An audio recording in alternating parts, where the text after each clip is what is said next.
베이징 동계올림픽에서 나온 한복 공정과 편파 판정 논란으로 반중 정서가 커지고 있습니다. 정치권도 한 목소리로 비판하고 나섰는데요. 이 시각 정치권 이슈 김준일 뉴스톱 대표와 함께 짚어봅니다. 안녕하십니까? 예, 안녕하세요. 네. 이 올림픽이 또 다른 바람이 됐네요.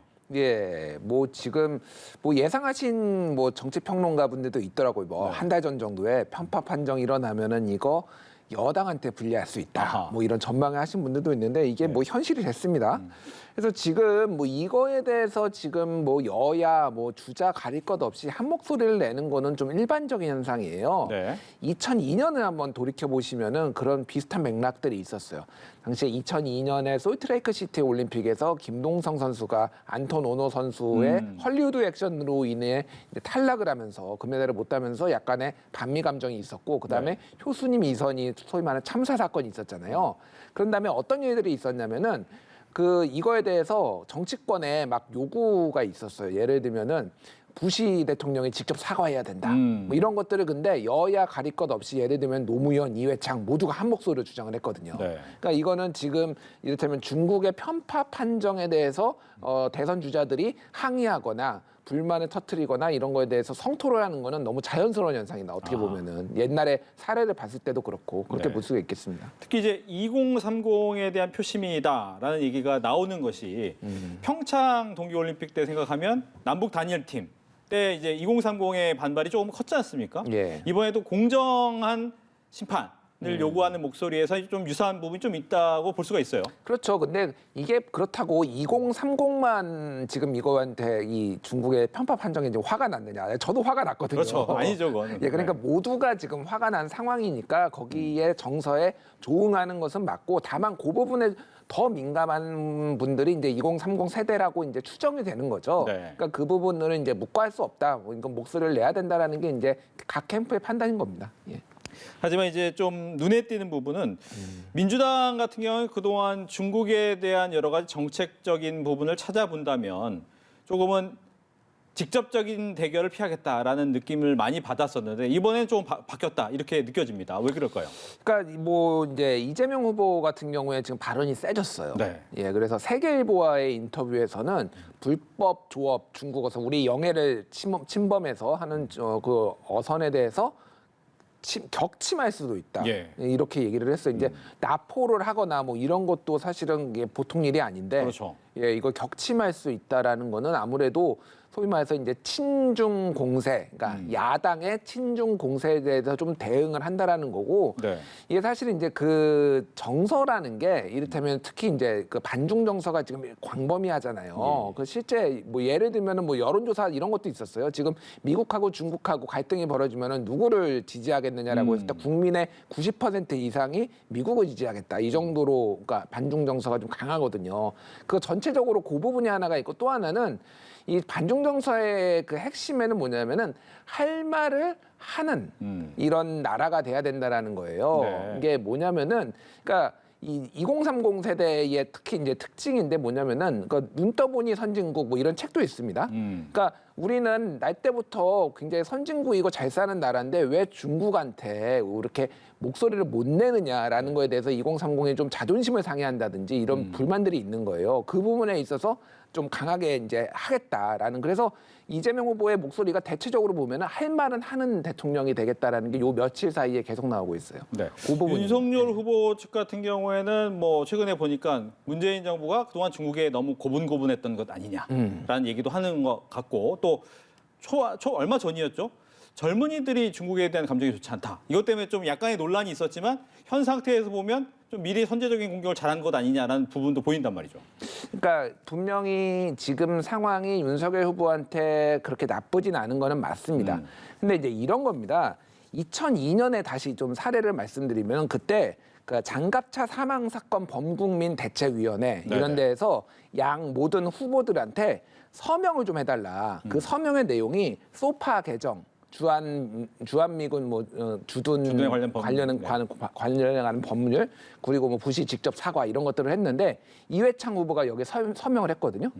근데 노무현 후보는 거절했습니다. 그때 당시에 서명을 안 했어요. 그러니까 그런 얘기를 했습니다. 내가 대통령이 되려는 사람인데 여러분들하고 똑같이 하는 것은 적절치 않다라는 거예요. 그러니까 이게 무슨 얘기냐면은 사실 대통령 후보로서 이를테면은 운신의 폭을 너무 제한하는 것에 대해서는 그때 당시 노무현 후보는 이제 거리를 뒀단 말이에요. 네. 그러니까 지금 윤석열 후보가 최근에 동북공정 얘기를 이제 문제 삼고 있어요. 동북공정, 중국의 동북공정 문제죠. 다 모두가 문제라고 알고 있습니다.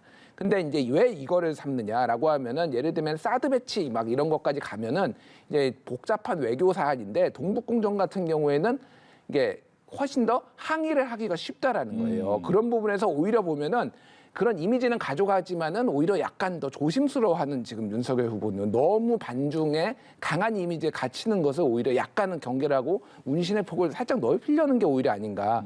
반대로 그 이회창 당시의 후보처럼 이재명 후보는 오히려 강한 발언, 뭐 격침해야 된다. 약간 이게 미묘한 차이가 있는 거죠. 그러니까. 네. 그렇다면 이제 올림픽 뭐 이제 시작했는데 향후에 뭐 선거도 남아 있고 어떤 영향을 더 미칠 것으로 예상을 하시는지. 근데 이를테면은 네. 그런 거죠. 2002년에 다시 계속 2002년을 말씀을 드리는데 예. 2002년에 효순이 미선이 사건 있었다고 해서 노무현 후보가 그러면 정말로 그것 때문에 표를 얻었느냐. 반미 정서가 막 들끓어가지고 그런 건 아니라 소위 말해서 반미라도 괜찮아. 뭐 반미면 어떻습니까? 약간 노무현 후보 이런 연설도 있고 그랬잖아요. 그러니까 당시 굉장히 보수적인 상황에서 반미를 외쳐도 정서적으로 용인이 되는 거가 있거든요. 네. 그러니까 소위 말해서 반중을 외쳐도 이게 외교적으로 민감한 문제를 일으킬 수도 있지만은 용인이 되는 부분이 있다라는 그 정도의 좀 어드밴티지. 그러니까 이 반중을 외쳐서 바로 나는 반중 외쳤으니까 그러면 윤석열 찍겠어라는 분이 정말로 많을 것인가라는 거는 아닌 것 같고 전체적으로 보면은 윤석열 후보한테 조금 더 운신의 폭이 넓어졌다 이렇게 봐야 되는 게 맞을 것 같아요. 알겠습니다. 이재명 후보 얘기를 좀 나눠보겠습니다. 최근 뭐 여러 가지 정책을 많이 내놓고 있는데 청와대에서 번번이 좀 막아서는 건 아닌가라는, 즉 좀 도움을 주지는 못할 망정 좀 잘 안 해준다. 특히 어떤 거였냐면 추경 증액합시다, 또 방역 완화합시다라는 것을 이재명 후보 측이 얘기를 했더니 현 상태는 좀 그게 부적절하다라고 얘기를 했단 말이죠. 어떤 의미일까요? 일단 문재인 대통령의 지금까지 어떤 기조나 그런 걸 보면은 무언가 선거 개입으로 비춰져서 이게 본인이나 이 정부가 마지막에 유종의미를 거두지 못하는 것에 대해서 약간의 뭐 저함? 두려움이 살짝 있는 것 같아요. 네. 지금 예를 들면은 과감하게 추경액을 풀었을 때, 추경액을 증액을 했을 때 야당의 반발, 뭐 이런 거 이거 선거 개입 아니냐 이런 논란들이 있을 거 아니에요. 그리고 재정 뭐 여건상 지금 충분히 지금 그 정도로 풀 수 있을 건 아니다라고 지금 판단하는 것 같습니다. 그래서 사실 지금 홍남기 부총리에 대해서 민주당이 성토를 하고 있잖아요. 그렇죠. 근데 그게 정말로 홍남기 부총리의 뜻이냐? 홍남기 부총리의 뜻이기도 하지만은 그거를 끝까지 그분을 쓰는 거는 문재인 대통령이잖아요. 그렇죠. 사실 이 정부의 스탠스라고 봐야 될 것 같아요. 근데 이런 게 처음 있는 건 아니죠. 돌이켜 보면은 뭐 이런 식으로 뭐 이를테면 예산 문제로 한 건 아니었지만 92년에 예를 들면은 그 DJ 비자금 사건 폭로가 있었죠. 강삼재 사무총장이 DJ가 그 20억 오태우 대통령한테 20억 플러스 더 훨씬 더 받았다라는 거 했는데 그때 YS 김영삼 대통령이 검찰 수사 중단시켰거든요. 뭐 이를테면 그거는 여당 이회창 후보가 바라던 바가 아니었겠죠. 그럼에도 불구하고 갈등을 무릅쓰고라도 그렇게 했다라든지 뭐 이거는 약간 그 대통령 되고 나서의 좀 더 논쟁이긴 하지만은 대북송금 사건 같은 경우에도 동교동계하고 갈등을 좀 빚으면서도 노무현 대통령이 추진을 했잖아요. 예를 들면은 대북송금 특검 같은 경우에. 그렇죠. 그러니까 그런 이런 일이 좀 아주 흔하지 않는 건 아니다. 비일비재하다라고 볼 수 있을 것 같아요. 알겠습니다. 이재명 후보 같은 경우에는 좀 선대위를 추스렸습니다. 그 이낙연 전 대표를 총괄 선대위원장으로 영입을 했고 오케이를 했죠. 또 이낙연 전 대표가 도움이 되겠습니까? 도움이 된다고 봐야죠. 근데 이게 어느 정도의 도움이냐. 선대본부 위원장에 앉으시면은 예를 들면 갑자기 역전할 수가 있느냐. 네. 뭐 이를테면 지금 약간 뒤지고 있으니까 그 정도는 아닌 거고 어쨌든 지금 호남 지지율, 그 이재명 후보의 호남 지지율이 아직도 50에서 60%대에 머물고 있어요. 물론 이게 막판에 되면 더 올라갈 것이다라는 예측은 있습니다. 네. 근데 예를 들면 노무현 후보 같은 경우는 거의 90% 나왔거든요.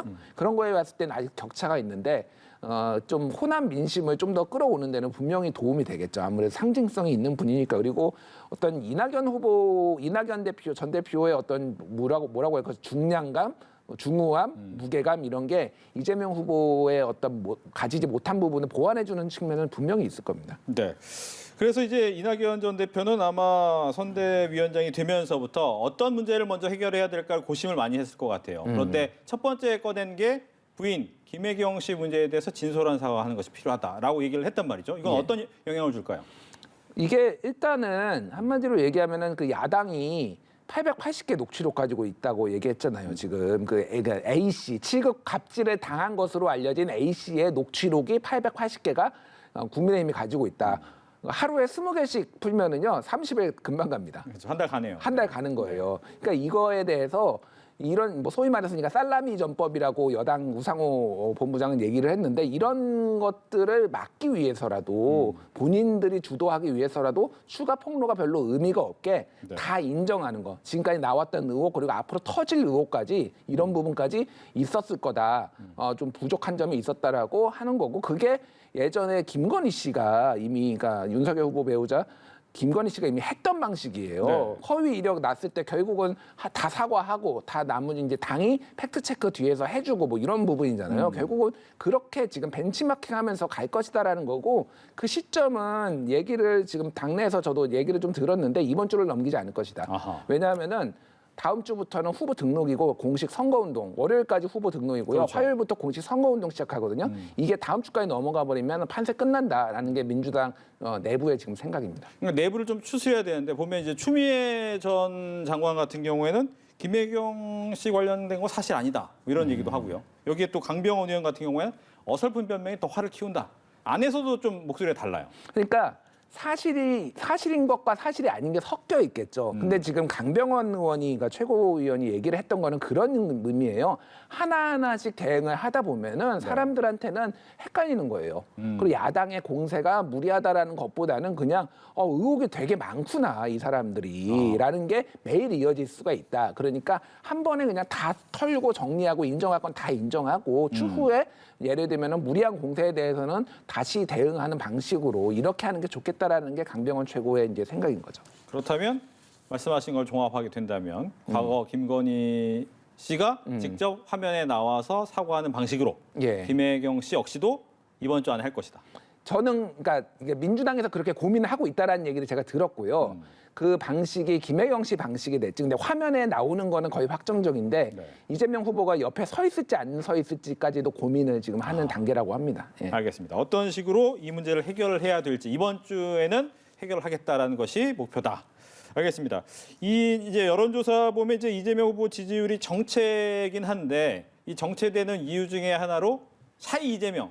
과거 샤이 보수, 샤이 진보 이런 게 참 많이 나왔는데 이제 샤이 이재명이라는 단어도 나왔습니다. 이건 어떻게 들으셨습니까? 이게 사실 제가 설 전에 다른 방송에 나와서 이제 설 지나면 본격적으로 이 샤이 얘기가 나올 거다라고 이제 좀 예측성 얘기를 한 적이 있었거든요. 예상대로 가고 있어요. 그래서 이재명 후보 측에서 먼저 나올 거다라는 얘기를 했어요. 그러니까 뭐냐면은 지지율이 그러니까 약간 뒤지는 후보 측에서 항상 이런 얘기를 했습니다. 네. 샤이가 있다, 우리 쪽이. 그래서 새로운 현상이 아니에요. 항상 샤이가 있었는데 다만 이제 샤이가 존재 가능성에 배제를 할 수가 없어요. 왜 그러냐면은 네. 그 지금까지 민주당 후보들이 얻었던 그 어떤 투표의 총량보다 이재명 후보가 여론조사에서 얻는 게 조금 떨어지거든요. 그렇죠. 그게 아까 전에 얘기했던 게 호남 표심 그리고 여성 표심 뭐 이런 게 숨어 있다라는 거예요.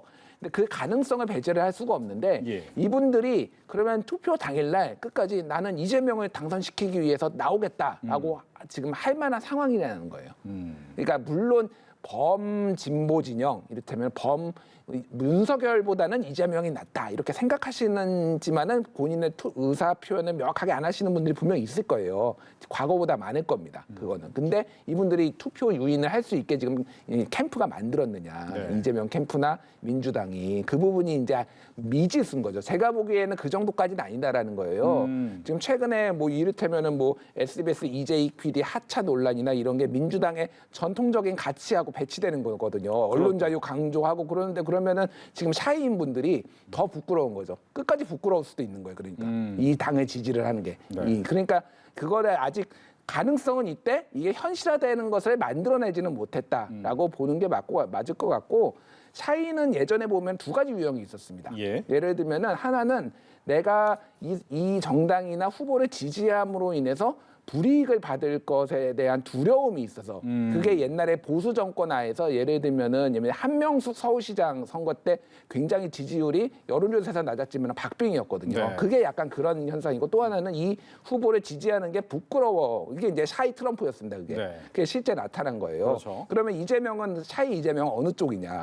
그러니까 이제 후자 쪽인 거죠. 사실은 도덕성에 대한 기대가 굉장히 낮은 거는 사실이니까. 네. 근데 그게 이제 사실 어느 정도나 되느냐에 대해서는 조금 이제 사람들만 좀 생각이 다른 것 같아요. 알겠습니다. 잠깐 언급을 하셨기 때문에 그것도 짚고 넘어가야 될 것 같은데 한 방송사의 PD가 진행하다가 이제 하차를 하게 된 부분에 대해서 민주당은 당연히 우리는 할 만한 거다. 거기에 대해서 편파적이지 않느냐라고 얘기를 했지만 그 부분이 또 논란은 될 수 있는 부분이 있어요. 그게 지금 생각보다 중도층의 민심을 조금 많이 지금 흔들고 있는 것 같아요. 제가 보기에는 그 굉장히 좀 안 좋은 쪽으로 가고 있습니다. 그러니까 뭐냐면은 뭐 지금까지 방송사에 항의하는 거는 정치권이 굉장히 많았잖아요. 그렇죠. 있어 왔어요. 아마 연합뉴스 TV에도 어느 분인가 또 와가지고 얘기를 하셨을 겁니다. YTN도 가고 MBC도 가고 막 다 갔잖아요.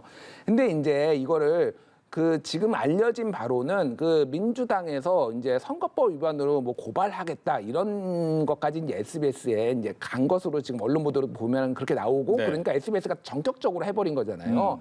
SBS도 문제가 있다라는 여론도 많아요, 실제. 그쪽 노조에서도 얘기 나왔어요. 근데 이제 이거가 바깥에 비춰 보이기에는 오죽하면 SBS가 지금 압박이 심했으면은 바로 이렇게 진행자를 뭐 날렸겠냐라는 이게 여론이 있는 거죠. 그렇다고 한다면 민주당에서 고민을 할 거는 지금 그 이제 이게 시사특공대를 몇 명이나 듣는지 모르겠으나 그거를 듣고 있던 청취자들이 좀 느꼈을 황망함, 그 중도 성향에 특히 표를 바꿀 수도 있는 사람들이 몇만 명은 될 거 아닙니까? 네. 지금 이재명 후보가 매일 나와서 얘기했던 게 지금 이번 대선 몇만 표로 질 수도 있습니다. 여러분 힘 모아주십시오라고 하는 상황에서 이게 득표에 도움이 되느냐라는 거죠. 그러니까 우리는 할 만한 했다. 그러니까 이거는 차라리 유감 표명을 하고 빨리 이제 이게 원대 복귀를 희망한다, 유감이다, 뭐 이런 식의 빨리 봉합을 하는 게 선거에는 훨씬 더 도움이 될 수 있다라는 거죠. 그러니까. 알겠습니다.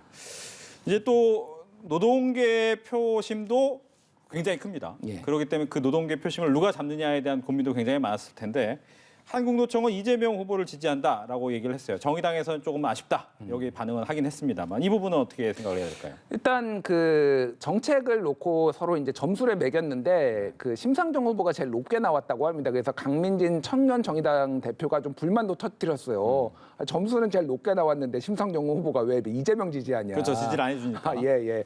근데 이제 그러니까 노총의 어떤 지지세 이런 것들이 당연히 도움은 되죠. 근데 옛날만큼 사실 이게 크게 도움이 되느냐라는 것에 대해서는 조금 확실히 옛날만큼 크지는 않다. 한국 노총이든 민주 노총이든 분명히 네. 그런 것 같아요. 왜냐하면은 노조의 세가 줄어든 것도 있고 또 하나는 전체적으로 보면은 이 반노동, 뭐 신노동 이런 전선이 좀 명확하지가 않아요 이번에는. 물론 이재명 후보 윤석열 후보가 뭐 주 120시간 노동 이런 걸로 해서 좀 반노동적인 정서를 했지만은 네. 노동이사제도 여야 합의로 통과시켜줬거든요. 그렇죠. 그러니까 그런 적극적인 구애들이 있었어요. 그러니까 이재명 후보한테 나쁠 건 전혀 없지만은 이게 천군만마다라고 하기에는 조금 부족한 것 같아요. 그리고 최근에 어떻게 보면은 뭐 이준석 대표도 그날 그 이재명 후보의 페이스북 댓글에다가 이렇게 달았더라고요.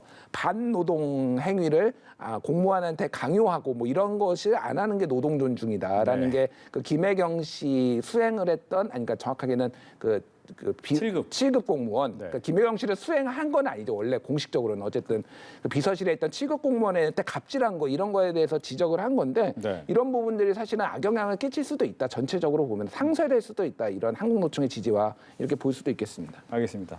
뭐 지금 잠깐 들어온 이야기지만 이재명 후보의 선거운동을 위한 펀드를 조성을 하는데 2시간도 안 돼서 목표액은 돌파를 했네요. 675억을 돌파하면서 목표 350억. 을 넘어서는 모습을 보였습니다.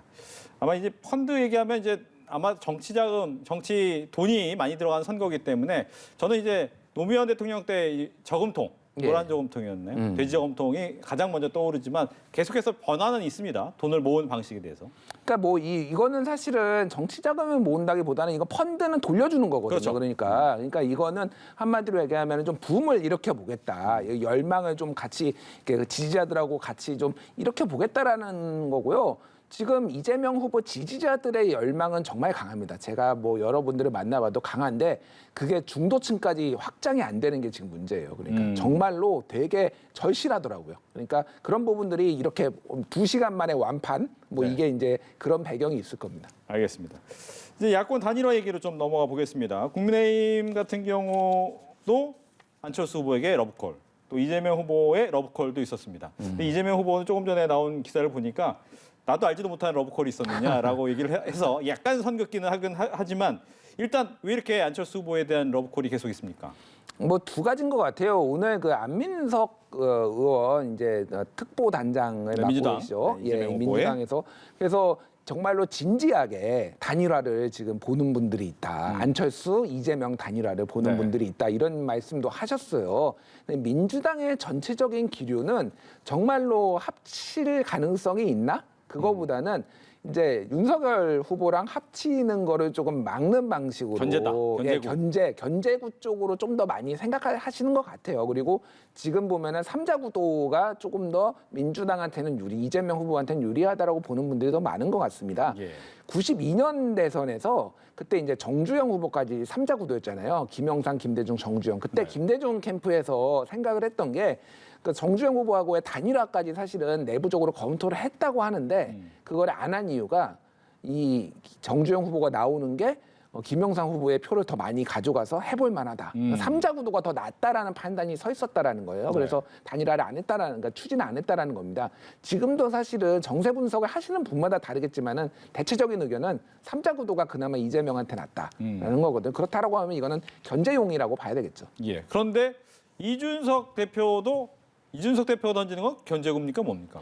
그러니까 이준석 대표는 자강론이거든요. 항상 얘기했던 게 자강론. 그래서 속값을 쳐주지 않기 위해서 한마디로 옛날에 속값이란 얘기했잖아요. 그러니까 막판에 가서 윤석열 후보한테 좀 쏠림 현상이 있고 저쪽 후보는 좀 불안하고 지지 결집이 안 되는 거를 강조하기 위해서 하는 거고 그게 먹혔죠. 어떻게 보면 결과론적으로 지금까지 먹혔죠. 왜냐하면은 이준석 후보하고 윤석열 후보가 봉합을 하고 난 다음에 그 네. 다음에 윤석열 후보 지지율 올라가고 떨어졌잖아요.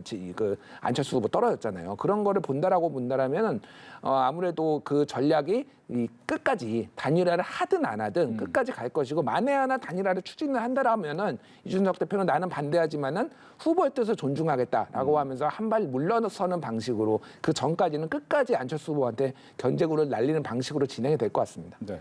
그렇다면 이제 윤석열 후보 같은 경우에는 이제 모 언론사와 인터뷰에서 계속 했던 얘기가 커피 한 잔의 단판, 10분간의 단판으로 하는 거지 여론조사는 안 하겠다. 이유는 어디 있을까요? 그러니까 커피 한 잔도 서로 커피도 좀 평소에 먹어본 사이끼리 이게 되겠지. 네. 두 분이 그 정도의 신뢰관계가 있을까요? 그러니까 이게 정치라는 게 신뢰보다는 이권의 문제잖아요. 네, 실리를 찾아야죠. 실리를 찾아야죠. 네. 그러니까 그래서 커피 한 잔으로는 그냥 본인의 정치적 수사, 전 레토릭이라고 봤습니다. 다만 명확한 거는 여론조사로는 안 하겠다라는 거예요. 한마디로 얘기하면 그 얘기는 여론조사가 지금 여론 지지율이 4배 이상 차이 나는데 이게 네. 무슨 단일화냐. 한마디로 흡수하겠다. 뭐 DJP 정식으로 공동정부 요 정도까지는 할 수 있다라는 선을 명확하게 그어놓은 거 아니냐 이렇게 봐야 될 것 같아요. 근데 그 정도까지 되려면 당을 합치던가 예. 아니면 그러니까 물리적인 결합, 화학적 결합, 여러 가지 결합이 필요할 텐데 이 지방선거가 또 남아있기 때문에 이 부분이 과연 쉽게 될 것이냐에 대한 고민도 있을 것 같아요. 근데 저는 일단은 지방선거를 가기 전에 그 국민의당에서 정말로 이거를 할 의지가 있느냐라는 거예요. 첫 번째는 안철수 후보 같은 경우에는 이번에 만약에 소위 말해서 철수를 하게 되면은 단일화를 해서 본인이 사퇴를 하면은 대선 후보로서의 정치 생명은 저는 끝난다고 봅니다. 더 이상 대선 후보가 안 된다. 더 이상 대선 후보가 안 된다라는 거죠. 만약에 다음 대선까지 보려면은 완주는 해야 돼. 제가 보기에는. 그러니까 이 그런 부분을 봤을 때 안철수 후보가 정말로 그냥 그런 정치, 그러니까 대권에 안 나가는 정치인으로 안주를 하려고 한다라고 하면 할 수도 있겠죠. 근데 저는 그 가능성을 좀 낮게 보는 편이거든요. 네. 아직도 큰 꿈을 꾸고 계신다고 보기 때문에 지방선거의 공천권 문제가 저는 이게 지금 그 얘기도 본격적으로 양당에서 나온 게 아니라 소위 말해서 이거를 평론하거나 호사가들의 얘기예요. 그게 문제가 되지 않겠나라고 하는 거지. 아직 그거에 대해서 협상 얘기도 안 나왔는데 그게 문제가 되리라고 보지는 않고요. 가장 중요한 거는 대선을 어떻게 보느냐. 이번 대선의 성격을 보고 완주를 할 것이냐 말 것이냐가 더 중요한 것 같아요. 네. 안철수 후보 측 같은 경우에는 일단 아니다라고는 하지만 이준석 후보나 국민의힘에서는 15일 정도까지는 결판이 나야 된다. 시작은 해야 된다라고 하거든요. 15일 전에 어떤 움직임이 있을까요? 없을 거라고 봅니다. 예, 왜냐하면은 지금 안철수 후보는 가장 안 좋을 때예요. 물론 12월 한 초보보다는 훨씬 좋죠. 그때는 네. 5%대 나오고 지금은 한 10% 안팎으로 나오고 있으니까. 근데 15%까지 한때 갔었잖아요. 그렇죠. 그때 보면은 훨씬 안 좋은 상황에서 지금 뭔가 협상을 한다. 그리고 첫 번째는 단일화 안 한다고 얘기했잖아요. 단일화 안 했는데 지금 단일화를 협상을 해야 될 명분이 없어요. 그러니까 진짜 명분은 뭐냐면은 모든 야권의 지지자들이 단일화 안 하면은 질 것 같으니까 정말 해야 된다라고 막 누군가 이렇게 푸시라고 하죠. 이런 여건이 조성됐을 때 그러면 국민들의 뜻을 모아서 제가 하겠습니다라는 거 단 하나의 정도의 명분 가능성이 있는 건데 지금은 할 명분이 없어요. 그러니까 안철수 지지율도 안 나오고. 지지율도 안 나오고 네. 그러니까 실리도 없고 명분도 없다라고 했을 때는 2월 27일이 투표용지 인쇄 날이고 그 이후가 되면 이제 사퇴가 찍히지 않는 거잖아요. 그렇죠. 그 전후까지도 그 이후까지도 저는 단일화 논쟁이 갈 가능성도 있다. 네. 예, 그 전도 아니고 그 이후까지도 그렇게 보고 있습니다. 상당히 늦어질 수도 있다. 상당히 늦은 그러니까 3월 초까지 갈 수도 있을 것 같아요. 저는. 알겠습니다. 윤석열 후보 같은 경우에는 뭐 모든 후보가 인터뷰를 많이 하지만 최근 한 인터뷰 중에 하나가 전 문재인 정부에 대한 이야기를 좀 세게 했습니다. 문재인 정부의 어떤 얘기를 했냐면 민주당 정권의 범죄라는 부분에 대해서 이익을 위해서 충성을 다한다. 이런 얘기를 했고 거기에 대해서 청와대는 매우 부적절한 발언이고 불쾌하다라고 얘기를 했습니다. 어떻게 들으셨습니까? 그러니까 저 발언은 저도 개인적으로 이건 뭐 사견입니다만 좀 부적절하다라고 봐요. 그러니까 비판을 할 수가 있습니다. 정권을 비판을 할 수가 있는데 이때면은 뭐 수사를 할 수도 있다. 이런 취지의 발언도 지금 뭐 그러니까 문재인 정부 수사를 할 수 있다라는 취지. 적폐청산을 하겠습니까 할 때는 하겠다라고 했죠. 네. 그러니까 그렇게 들릴 수도 있는 거거든요. 그러니까 검찰총장은 아니잖아요. 그러니까 윤석열 후보가 지금 대선 후보로 나온 거지. 그럼 정치 보복으로 비춰질 우려도 있거든요. 다만 이 문재인 정부가 문제가 있는 정권이다라는 거를 강조하기 위해서 나왔다라는 그 맥락까지는 저는 이해를 하는데 조금 이제 오해의 소지가 있는 발언이 될 수도 있다라고 보고 있고요. 어쨌든 야권을 좀 결집시키기 위해서 특히 보수층을 결집시키기 위해서 나온 발언이 아닌가 그렇게 보고 있습니다. 알겠습니다. 이제 또 하나의 변수 같은 경우에는 코로나 부분이 됩니다. 물론 코로나 방역을 어떻게 하느냐, 지금 확진자 수가 워낙 많이 늘어나니까 이 방역에 대해서 어떠한 효과를 보기엔 좀 쉽지 않아 보여요. 그렇다면 이 확진자가 투표를 어떻게 할 수 있느냐에 대한 투표권, 참정권을 어떻게 얻을 것이냐에 대한 부분인데 지금 나온 얘기는 6시부터 9시까지 별도 투표하겠다라고 하거든요. 어떤 효과가 있을까요? 일단 그 정은경 질병관리청장이 2월 말에 네. 최대 13만 명에서 17만 명 얘기했잖아요. 확진자만. 그러면 하루에 만약에 17만 명이면요. 7일 동안 격리하잖아요. 지금 확진자 같은 경우에는. 네. 그러면은 100만 명입니다. 그 100만 명 중에서 성인이 한 70만 명이 투표를 못 하는 거예요. 그렇죠. 그러니까 이거는 적은 숫자가 아닌 거죠. 그러니까 10,000명, 뭐 하루에 5,000명, 뭐 3,000명이 아니잖아요. 네네. 그렇게 본다라면 이거는 대선에 선거 결과에 영향을 줄 수도 있기 때문에 당연히 이렇게 저는 해야 된다라고 보고 처음에는 이제 정은경 청장 같은 경우에는 기술적으로 보완한다 뭐 이런 얘기를 했어요. 그래서 드라이브스루 투표 방식 뭐 얘기도 사실 나왔어요. 그게 미국의 텍사스나 일부 카운티에서는 과거에 그런 식으로 이제 한 데도 있거든요. 네. 근데 아예 너무 많다 보니까 이 그렇죠. 정도면은 그 드라이브스루나 이런 걸로는 감당이 안 된다라는 거예요. 그러면 차가 또 엄청 늘었을 거 아닙니까? 그러니까 아예 그냥 시간을 늘리는 방향으로 된 거고 이렇게 되면은 뭐 아주 부수적인 거긴 한데 이제 네. 방송사들이 피곤하겠죠. 왜냐하면 그렇습니다. 새벽까지. 아, 근데 우선 제일 걱정되는 게 네. 6시 정도 되면 출구조사 결과가 나와야 되는데 그렇죠.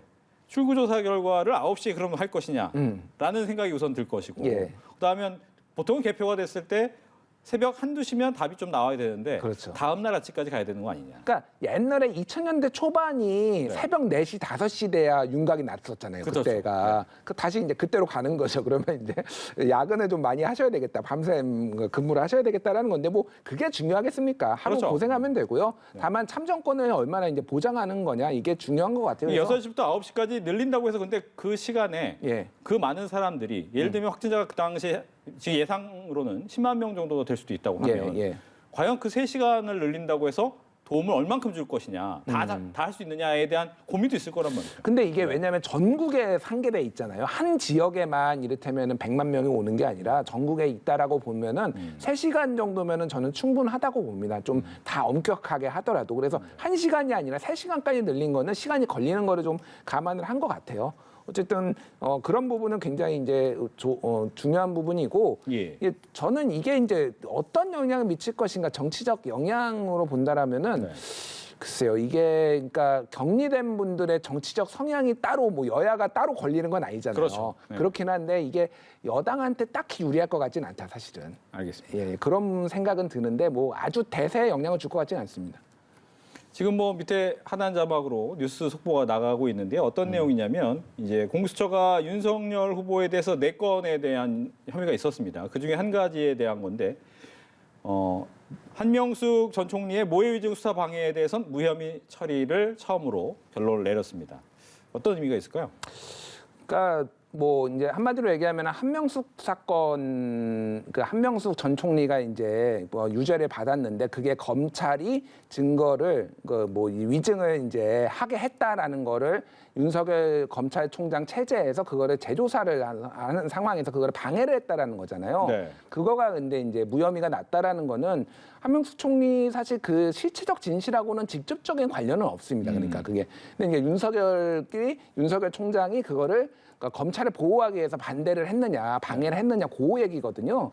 그래서 저 사안이 대선에 큰 영향을 미칠 것이냐라고 했을 때는 이 사안 자체가 잘 이해하기가 직관적으로 이해하기가 어렵기 힘들어요. 때문에. 그러니까 어려워요. 그래서 뭐 윤석열 후보한테 도움은 되겠죠. 근데 그 엄청 도움이 될 것 같지도 않습니다, 사실.